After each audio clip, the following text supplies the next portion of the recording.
రాష్ట్ర చరిత్రలోనే అతిపెద్ద భూ కుంభకోణం ఇది. ఒక గ్రామం మొత్తాన్ని ఒక గ్రామం మొత్తాన్ని కబ్జా చేసే ప్రయత్నం చేస్తూ ఉన్నారు. దాదాపు 930 ఎకరాలు 10,000 కోట్ల ప్రజల ఆస్తిని కొంతమంది కబ్జా చేసే ప్రయత్నం చేస్తూ ఉన్నారు. ఇది నాకు తెలిసినంత వరకు దేశ చరిత్రలో ఇదే మొదటిసారి జరుగుతూ ఉంది. 5 ఎకరాలు 10 ఎకరాలు సెంట్లను చేసి కబ్జాదారులను చూస్తాను. కానీ ఈ విధంగా గ్రామం మొత్తాన్ని ఒక వ్యవస్థలను అడ్డం పెట్టుకొని అన్ని వ్యవస్థలను నిర్వీర్యం చేస్తూ కొంతమంది అధికారులతో కుమ్మక్క చేస్తున్న దీన్ని మేము పాపంపేట ప్రజలుగా మేము ఖండిస్తూ ఉన్నాం. మొదటగా దీన్ని ఏదైతే ఈ కీలక కబ్జాకి కీలక సూత్రధారులు అనంతపురం సబ్ రిజిస్టరు జిల్లా రిజిస్టర్ అయినట్టు భార్గవ్ కీలక ఈ జీపీఎల్ అక్రమంగా చేయడం మొదలుపెట్టినప్పటి నుంచి ఈ సమస్య మొదలైంది. వీళ్ళిద్దరిని విధుల నుంచి తొలగించాలని మేము కోరుకుంటామో, అదేవిధంగా ఈ గ్రామానికి సంబంధించి ఎవరైతే రెవెన్యూ అధికారులు ఉన్నారో అతనికి ఎటువంటి హక్కు లేకపోయినా ఒక మండల సర్వేయర్ అని చెప్తూ ఇండ్లు స్థలాలు ఇప్పటికే పూర్తిగా డెవలప్ అయిన లేఅవుట్లు ఉన్న ప్రాంతాల్లో పొజిషన్ 52 డాక్యుమెంట్ చేసుకొని పెద్ద ఎత్తున పొజిషన్ ఎకరాలకు పొజిషన్లు వేకెంట్ ల్యాండ్గా పొజిషన్ సర్టిఫికేట్ ఇస్తున్న ఎవరైతే మండల సర్వేయర్ ఎవరో ఉన్నారో, అదేవిధంగా కొంతమంది విఆర్ఓలు ఎవరైతే ఉన్నారో పాపంపేట గ్రామంలో ఇవన్నీ ఖాళీ స్థలాలు ఇండ్లు ఉన్న దాన్ని తప్పుడు ఖాళీ స్థలాలుగా ఎకరాలుగా పొజిషన్ సర్టిఫికేట్లు ఇస్తూ ఉన్నారు. ఎవరైతే ఈ కబ్జాకి కీలకంగా వ్యవహరించిన ఈ అధికారులందరినీ కూడా వెంటనే విధుల నుంచి సస్పెండ్ చేయడమే కాకుండా వాళ్ళ మీద క్రిమినల్ చర్యలు తీసుకోవాలని చెప్పి ప్రభుత్వం డిమాండ్ చేస్తూ ఉన్నాం. ఎప్పుడైతే ఈ గ్రామంలో నివసిస్తున్న గ్రామ ప్రజలు దాదాపు 932 ఎకరాలు అంటే నాకు అవగాహన ఉన్నంత వరకు ఎకరాకి కనీసం అంటే 50 మంది ఉన్నప్పుడు కూడా దగ్గరగా 25,000 నుంచి 30,000 మంది గ్రామంలో ఉన్నారు. ఈ గ్రామ ప్రజలందరినీ ఈరోజు సంఘటితమై ఒక 1000 మంది సమావేశం ఏర్పాటు చేశాం. నిన్న ఈ 290 ఎకరాలు ఎవరైతే ఉన్నారో 290 ఎకరాలను జీపీఐ అనే వార్త బయటకు రావడంతోనే పెద్ద ఎత్తున అంతటితో ఆడుకోకుండా గ్రామంలో ఉన్న ప్రతి ప్రాంతంలోనూ బోర్డులు ఏర్పాటు చేసి ఈ స్థలం మాది, మీ ప్రజలే కబ్జాదారులు అనే విధంగా మీ ప్రజల్ని భయభ్రాంతులకు గురి చేశారు. మేము పోలీసు అధికారులకు ఫిర్యాదు చేయడంతో భయపడి అప్పుడప్పుడు బోర్డులు తీసేశారు. రిట్ పిటిషన్ నెంబర్లు బోర్డు మీద వేసి ఓఎస్ నెంబర్లుగా ప్రచారం చేసుకుంటూ భయభ్రాంతకు కబ్జా చేసే ప్రయత్నం చేస్తూ ఉన్నారు. మేము ప్రభుత్వాన్ని ఒకటే డిమాండ్ చేస్తూ ఉన్నాం. ఈ కీలకమైన ఈ జీపీఎల్ చేసుకున్న వ్యక్తులు ఎవరైతే చేసిన వ్యక్తులు అదేవిధంగా ఈ కబ్జాకు సహకరించిన ప్రభుత్వ అధికారులు వీళ్ళందరినీ కూడా కఠినంగా శిక్షించి క్రిమినల్ చర్యలు తీసుకోవాలని ప్రభుత్వం డిమాండ్ చేస్తాం. పాపంపేట గ్రామ చరిత్ర తెలియనటువంటి ఈ కబ్జాదారులను ఒకసారి మీరు తెలుసుకోవాలని మేము కోరుకుంటా ఉన్నాం. 1966లో మద్రాస్ ఇనాం యాక్ట్ ప్రకారం శేషగిరి అనే వ్యక్తికి ఈ గ్రామం మొత్తము ఇనాంగా వచ్చింది. అతను వచ్చి మళ్ళీ 1897లో అతను అమ్మాడు. దాని తర్వాత శేషగిరిరావు వచ్చి 1910లో ఎవరైతే ఈ గొల్లపల్లి రామాచార్య అనే వ్యక్తికి ఇప్పుడు ఎవరున్నారో వాళ్ళకి 937 ఎకరాలు ఒకటే గ్రామంగా అమ్మారు. 1910 నుంచి 1967-64 వరకు ఆ కుటుంబ సభ్యులు ఎవరైతే ఉన్నారో వాళ్ళు పూర్తిగా గ్రామంలో ఉన్న ప్రతి సెంటును అమ్ముకున్నారు.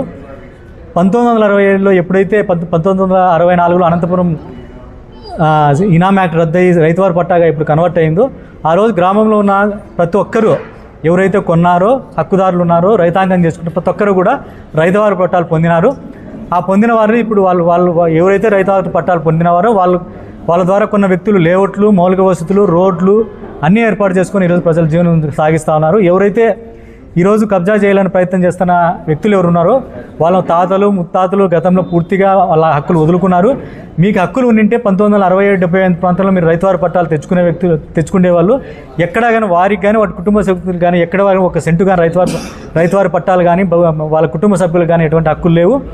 మీరు 1952 డాక్యుమెంట్ని తీసుకొని వచ్చి ఈ జీపీఎల్ చేయడము, కబ్జాలు చేసే ప్రయత్నం మీరు కొంతమంది గుండాలకు ఇచ్చి కబ్జాలు చేసే ప్రయత్నం చేస్తూ ఉన్నారు. మీరు మార్కోవాలని చెప్పి వాళ్ళకి మేము కోరుతా ఉన్నాం. భవిష్యత్తులో మీకు ఎటువంటి హక్కులు లేకపోయినా ఇలాంటి జీపీఎల్ చేసే ప్రయత్నం చేసిన వ్యక్తులను కూడా భవిష్యత్తులో వాళ్ళని కూడా ఈ గ్రామ ప్రజలందరూ తిరగబడి గ్రామం వదిలి పారిపోయేంత వరకు చేసే ప్రయత్నం చేస్తాం. ఈ కార్యాచరణ ఇంతటితో ఆగదు.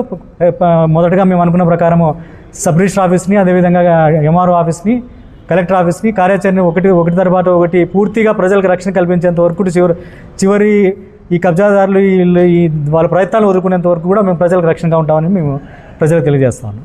జి ప్రసాద్ రెడ్డి నా పేరు. పాపంపేటలో మా ప్లాట్లు ఉన్నాయి. ఆ పాపంపేట ప్లాట్ల గురించి కొద్ది కాలం నుంచి ఇది జరుగుతూ వస్తూ ఉంది. కానీ మన ఈ జీపీఏ ఏజెంట్లుగా చేసుకుని వాళ్ళు ముందుకు రావడం ఏమి ఇది అని మేము చూడగా వాళ్ళు వచ్చేసి 1952 డాక్యుమెంట్ బేస్ చేసుకొని వాళ్ళు జీపీఏలు తీసుకున్నారు.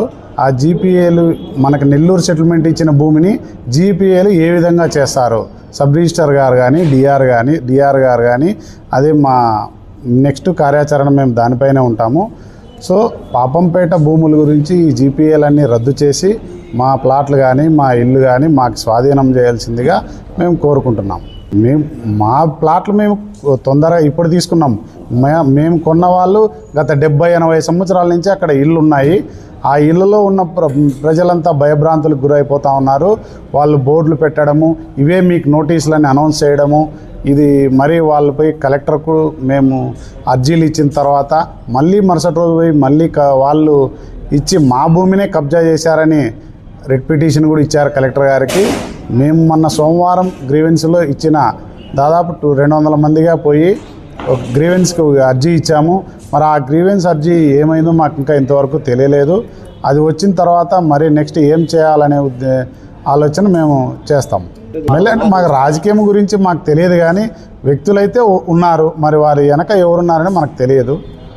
ఈ జీపీఏ చేసుకున్న శ్రీరాములు, వెంకటేష్ చౌదరి వాళ్ళు ఉన్నారు. వాళ్ళ వెనకలు ఎవరున్నారని మనకైతే తెలియదు. అది గవర్నమెంటే చూసుకోవాలి. వీళ్ళు ఎవరు ఏమని వాళ్ళే చూస్తే వాళ్ళకి అర్థమవుతుంది, ఎవరు కబ్జా చేశారు అనేది వాళ్ళకే అర్థమవుతుంది గవర్నమెంట్. నా పేరు కుమ్మెత విజయభాస్కర్ రెడ్డి. పాపంపేట పొలము భాగ్యనగర్ కాలనీలో నివాసం ఉంటున్నాను. ఈరోజు పాపంపేట గ్రామ పొలంలో 296 ఎకరాలు జీపీ అయిన దాన్ని రద్దు చేయకపోతే పాపంపేట గ్రామ ప్రజలందరూ కలిసి పెద్ద ఎత్తున ఉద్యమం చేయడానికి సిద్ధంగా ఉన్నాం.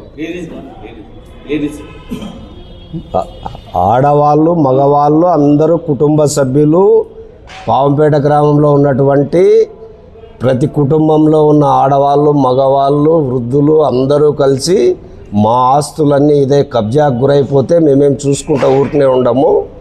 మేము తప్పకుండా సబ్ రిజిస్టర్ ఆఫీస్ని పాపంపేట గ్రామ ప్రజలందరూ వచ్చి ముట్టడించి ఇది చేస్తాం. ఎంఆర్ఓ ఆఫీసుకు కూడా ఇదే, కలెక్టర్ ఆఫీసుకు కూడా మేమందరూ ఇదే విధంగా ఇది ముట్టడిస్తాం. మరియు ఈరోజు సబ్ రిజిస్టర్ ఆఫీస్లో పీ నంబర్ ఇచ్చి రిజిస్టర్ చేసినటువంటి డాక్యుమెంట్ని తక్షణమే రద్దు చేయాలి. రద్దు చేసి మా అందరికీ న్యాయం చేయాలని కోరుతా ఉన్నాం. నా పేరు రవి, నేను ప్రభుత్వ ఉపాధ్యాయుడిని. మరి గత 6 నెలల నుంచి పాపంపేటలో ప్రజలందరినీ కూడా భయాందోళనకు గురి చేస్తున్నారు, చాలా ఇబ్బందులకు గురి చేస్తున్నారు. అదేమిటంటే దాదాపు 900 ఎకరాలకు పైగా మాది అని చెప్పేసి అంటున్నారు. అందులో మన రీసెంట్గా 298 ఎకరాలకు జీపీఏ కూడా తీసుకురావడం జరిగింది. మరి 1955లో జరిగినటువంటి ఇష్యూని 2025-24 నాటికి తీసుకొచ్చి ఇది మాది అంటే గత 70 సంవత్సరాలుగా ఏం చేస్తున్నారు వాళ్ళు? మరి అది వదిలేసి మరి ఇక్కడ ఇల్లు కట్టుకొని ప్రతి ఒక్కరూ లోన్లు తీసుకొని మరి హుడా నుంచి అప్రూవల్ తెచ్చుకున్నాం, అదేవిధంగా పంచాయతీ నుంచి అప్రూవల్ తెచ్చుకున్నాం, ప్రభుత్వం రోడ్లు వేసింది, కరెంట్ లైన్లు ఇచ్చింది, మంచినీటి సౌకర్యాలు ఇచ్చింది. ఇవన్నీ ఏ భూములను ఇచ్చింది ప్రభుత్వము? సో కాబట్టి దీన్ని పూర్వపరాలు పరిశీలించేసి దయచేసి మన స్థానిక ప్రజాప్రతినిధులు, మరి స్థానిక ఎంపీపీలు, జెడ్పీటీసీలు ప్రతి ఒక్కరూ ఇందులో ఇన్వాల్వ్ అయ్యి దాదాపు 10,000 మంది పైగా ప్రజల యొక్క మనోభావాలను ఇందులో ఇబ్బంది పెట్టి చేస్తున్నారు. ఎవరో 2-3 వారి వ్యక్తిగత స్వార్థాల కోసం, వారి యొక్క స్వార్థ రాజకీయాల కోసం ప్రజలందరినీ ఇబ్బంది పెట్టడం చాలా ఇబ్బందికరమైన విషయం ఇది. కాబట్టి దయచేసి మేము పాపంపేట పరిరక్షణ సమితి నుంచి కోరేది ఏమంటే, మా యొక్క ఇబ్బందులు దృష్టిలో పెట్టుకొని ప్రతి ఒక్కరిని తమ యొక్క సమస్యగా భావించి మాకు ఎటువంటి భయాందోళన నుంచి విముక్తులు చేసి మాకు న్యాయం చేయాలని పేరున ప్రతి ఒక్కరిని కోరుకుంటున్నాము. Thank you.